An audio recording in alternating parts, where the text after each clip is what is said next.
كيف تترك المعاصي؟ نعم، المعصية هي بعد عن الله، فإن من وقع في المعصية إن أحبه الله سبحانه وتعالى وفقه للتوبة في الحال، وربما أراده الله سبحانه وتعالى أن يدخل عليه من باب المعصية. لماذا؟ لأن معصية أورثتك ذلا وانكسارا، فأرجعتك إلى الله بالانكسار والأسباب، فهذه ربما كان فيها صلاح لك في الباطن حتى لا تغتر بعمل صالح، لكن بادر بالتوبة. وإن الإصرار على المعصية هو المصيبة، فإن المعاصي الإصرار عليها بريد الكفر والعياذ بالله، لكن بادر بالتوبة ولا ييأس من رحمة الله، فإن الشيطان يؤيسه، كم لك أنت تتوب وترجع تتوب وترجع، فيستعيذ بالله من الشيطان ولا ييأس من رحمة الله، فإن كل ذنب جديد يحتاج إلى توبة جديدة ولا ينقض التوبة الماضية، ويحسن ظنه بالله، وكل مرة يعزم على أن لا يعود ويندم على ما مضى ويعزم على أن يبدل السيئات والماضيات بحسنات جديدة. فإن وقع مرة أخرى في ذنب جديد فليستغفر الله سبحانه، وإن عاد في اليوم 100 مرة فلا ييأس من رحمة الله أبدا. فكيف إذن الخلاص من ذلك؟ أن تعاتب نفسك، كلما عدت عاتبتها، فإن عتاب النفس يفيد النفس الكريمة.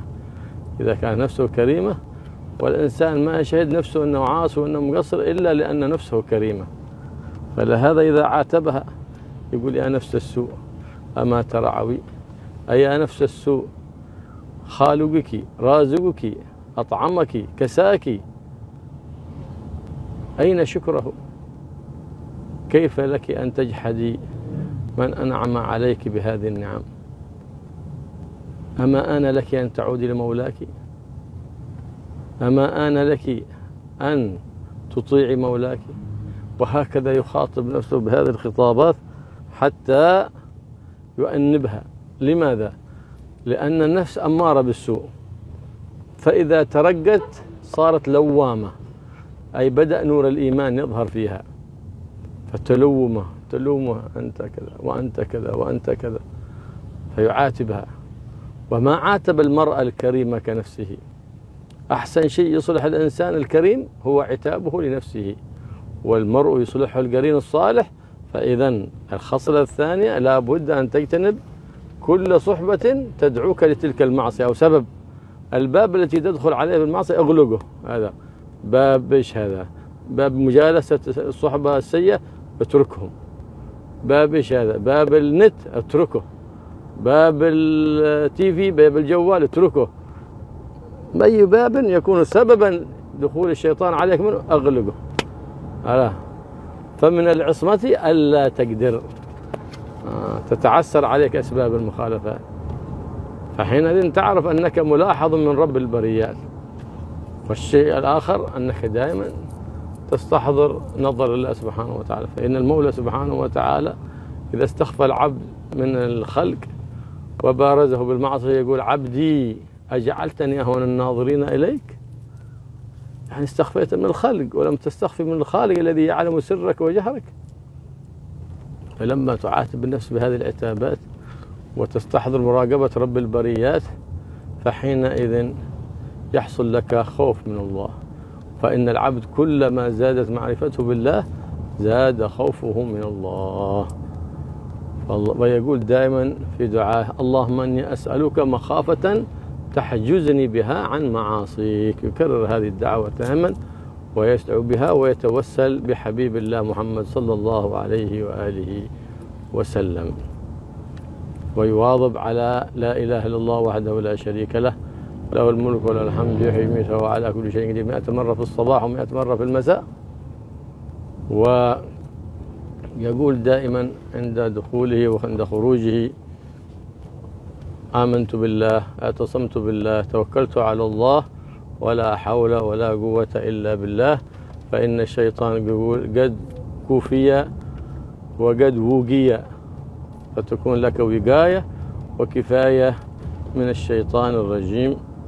فالله يحفظنا ويحفظكم من الوسواس الخناس، ويتعوذ كلما خطر في باله شيء من المعاصي يتعوذ بالله من الشيطان الرجيم 10 مرات. إذ معنى التعوذ الالتجاء إلى الله من وساوس الشيطان، فيتعوذ 10 مرات في نفس واحد، فإنه يحفظه الله سبحانه وتعالى. ويكرر هذه التعويذة المباركة ويقول: اللهم إنك سلطت علينا عدوا بصيرا بعيوبنا مطلعا على عوراتنا يرانا هو وقبيل من حيث لا نراهم، اللهم فآيس منا كما آيست من رحمتك، وقنطهم منا كما قنطتهم من عفوك، وباعد بيننا وبينه كما باعدت بينه وبين جنتك، إنك على كل شيء قدير.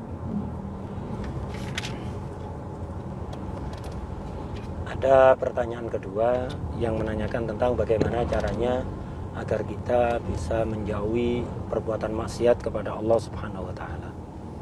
Jawaban beliau, perlu kita ketahui bahwa maksiat ini menjadi sebab seseorang jauh dari Allah Subhanahu wa taala. Akan tetapi ketika kita maksiat, jangan sampai kita putus asa. Kadang-kadang ada orang itu kalau terjerumus dalam maksiat maka segera bertobat kepada Allah seketika, jangan ditunda-tunda. Kadang-kadang maksiat itu membawa maslahat. Kadang ada orang itu terjerumus ke dalam maksiat, tapi hakikatnya yang secara zahir itu menjauhkan dia dari Allah, tapi pada hakikatnya Allah menghendaki dia untuk dekat kepada Allah melalui pintu taubat. Jadi Allah mendekatkan seorang hamba itu dengan berbagai macam cara. Ada yang melalui pintu ibadah, ketaatan. Ada yang melalui pintu maksiat. Bagaimana orang bisa dekat kepada Allah melalui pintu maksiat? Yaitu ketika kita tidak berdaya, terjerumus ke dalam maksiat, segeralah bertobat, kembali kepada Allah. Tanamkan dalam hati kita sekuat-kuatnya bahwa kita ini manusia yang sangat hina, yang sangat tidak berarti, jauh dari Allah. Nah, dengan begitu kita akan menjadi orang yang dekat kepada Allah Subhanahu wa taala. Jadi kadang-kadang Allah mentakdirkan seseorang melakukan maksiat itu agar dia tidak tertipu oleh ibadahnya. Orang yang selalu ibadah, taat, kadang-kadang dia timbul sifat ghurur, tertipu, merasa sebagai orang yang dekat kepada Allah, merasa orang yang istimewa di sisi Allah. Akhirnya Allah mentakdir dengan begitu dia banyak ibadah tapi jauh dari Allah. Akhirnya dikasih maksiat agar dia merasa hancur, merasa tidak punya nilai apa-apa di sisi Allah. Dengan begitu dia akan kembali dekat kepada Allah Subhanahu wa taala. Jadi orang terjerumus ke dalam maksiat itu langsung bertobat. Yang masalah besar itu adalah ketika ada orang maksiat kemudian tidak bertobat, malah israr, berniat untuk terus-terusan melakukan maksiat tersebut. Nah, ini yang akan menjadi musibah besar. Maka bagi orang yang berbuat maksiat, segeralah bertobat kepada Allah. Jangan pernah putus asa dari rahmat Allah. Sudah, kembali kepada Allah, sesali maksiat yang telah dilakukan, berniat kuat sekuat-kuatnya untuk tidak akan mengulangi perbuatan itu selama-lamanya. Dan jangan pernah putus asa dari rahmat Allah. Keputusasaan dari rahmat Allah ini adalah bisikan-bisikan setan, merupakan bisikan setan. Setan itu kalau ada orang maksiat kemudian bertobat akan dibisik oleh setan. Ngapain kamu tobat? Sudah berapa kali kamu maksiat, tobat, maksiat lagi, tobat, maksiat lagi. Mau sampai kapan? Tidak usah tobat, maksiat terus saja. Nah itu apa? Bisikan setan. Jangan dituruti. Bertawud, baca isti'adah, minta perlindungan kepada Allah. Perbaiki dzon kita kepada Allah yang positive thinking, yang husnudzon kepada Allah. Kemudian sesali maksiat yang telah kita lakukan, berniat kuat untuk tidak akan mengulangi. Ketika kita sudah melakukan itu, maka kita sudah dianggap bertobat. Kalau ternyata kita sudah melakukan tobat dengan syarat-syarat yang tadi disebutkan, kok ternyata besoknya sudah ngulangi maksiat lagi, maksiat yang baru tidak merusak tobat yang kemarin. Maksiat yang baru hanya perlu tobat baru, bukan berarti telah membatalkan tobat yang kemarin, asalkan betul-betul kita menyesal. Kemudian sering-seringlah kita itu menegur diri sendiri, karena teguran dari siapapun itu tidak akan seefektif teguran kita pada diri kita sendiri. Jadi kita sering-sering menegur nafsu kita. Kalau perlu kita omongi, langsung kita omongi dengan apa? Dengan suara kita omongi. Kita bilang pada diri kita sendiri, wahai nafsuku yang sangat jelek, kenapa kamu berani maksiat kepada Tuhanmu yang menciptakan kamu, yang memberi rezeki kamu, yang memberi makan, memberi minum? Mana syukurnya? Tidak syukur malah maksiat. Ayo, sudah waktunya untuk tobat, sudah waktunya kembali, sudah waktunya taat kepada Allah Subhanahu wa taala. Nafsu itu harus kita omongi seperti itu. Karena apa? Nafsu itu kalau dibiarkan liar akan menjadi nafsu ammarah, nafsu yang selalu mengajak kepada keburukan. Maka ya harus kita latih nafsu seperti itu. Kita sering tegur, itu sering menyesali, sering introspeksi diri, sering koreksi diri. Dengan begitu nafsu itu akan berkembang menjadi nafsu lawamah, nafsu yang selalu menegur pemiliknya ketika melakukan perbuatan yang melanggar atau tidak layak.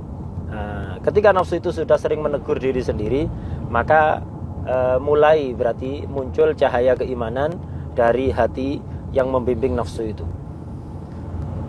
Kemudian resep berikutnya, kalau kita ingin terhindar dari untuk tobat tadi, itu adalah apa? Untuk menghilangkan dosa-dosa atas maksiat di masa lalu. Agar kita terhindar dari maksiat-maksiat di masa yang akan datang, kita harus melakukan beberapa hal. Di antaranya, jauhi apapun, sebab apapun yang menjerumuskan kita dalam maksiat. Kalau punya teman yang teman itu menjadi sebab kita melakukan maksiat, jauhi, tinggalkan. Jangan berteman dengan dia. Kalau ada suatu tempat nongkrong atau tempat apa saja yang jika kita duduk di situ menyebabkan kita maksiat, jauhi tempat itu. Jangan duduk ada di situ. Misalnya ada di kafe, ada di mana saja, membuat kita di situ melakukan maksiat, memandang sesuatu yang tidak halal atau membicarakan sesuatu yang tidak benar, tinggalkan tempat itu. Atau ada orang biasanya maksiat kalau buka internet, kalau buka HP, kalau buka TV, maka udah hindari nonton TV, hindari buka internet, hindari buka HP yang menyebabkan dia maksiat. Termasuk ismah adalah ketika kita tidak mampu untuk melakukan maksiat. Jadi ketika kita muncul keinginan untuk melakukan maksiat kok selalu gagal, ini berarti tanda seseorang itu mendapatkan perhatian khusus dari Allah Subhanahu wa taala. Kemudian resep selanjutnya agar orang itu terhindar dari maksiat adalah selalu menyadari bahwa kita ini diawasi oleh Allah setiap saatnya, dimanapun dan kapanpun.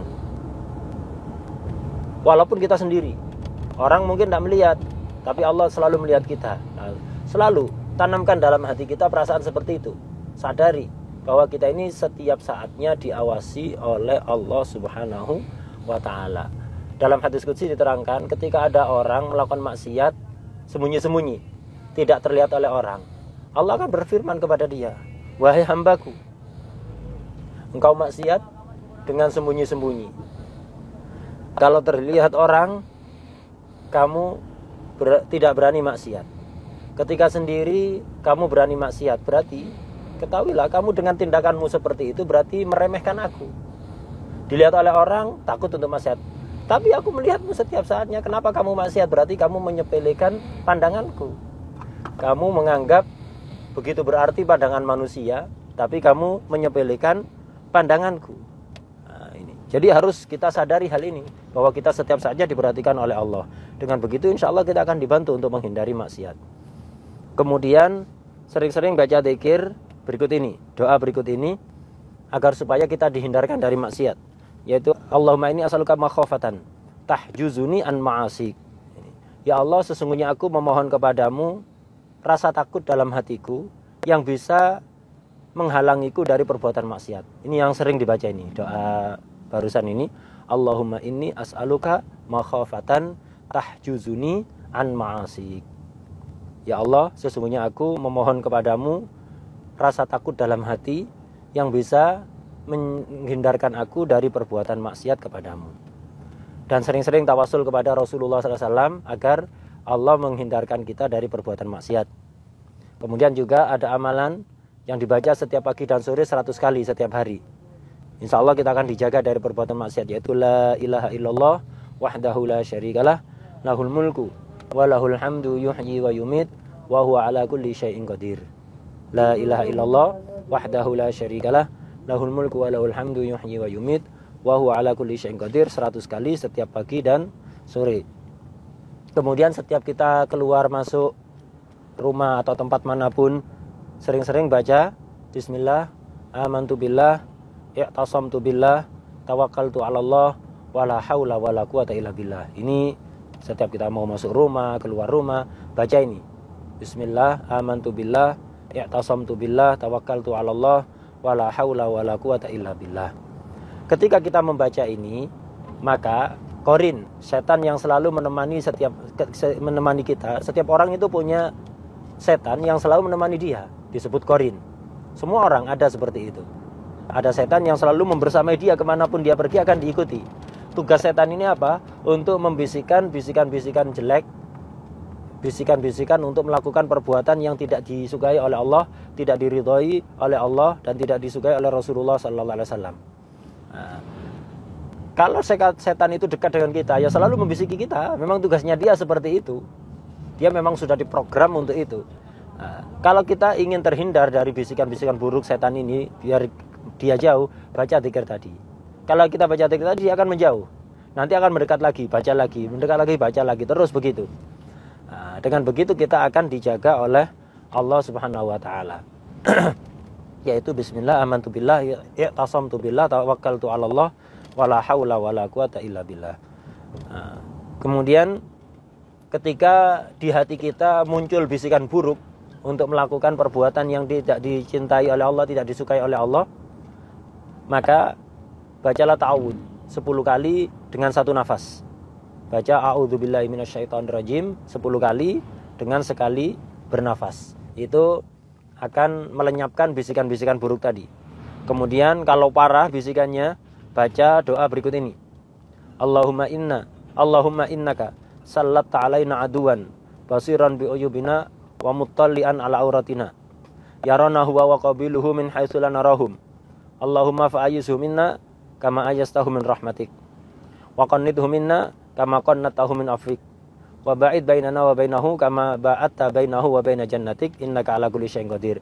Ya Allah, sesungguhnya Engkau mengirimkan kepadaku seorang musuh yang dia melihat kekurangan-kekuranganku, kelemahan-kelemahanku. Dia bisa melihat kami sementara kami tidak bisa melihat dia. Maksudnya setan.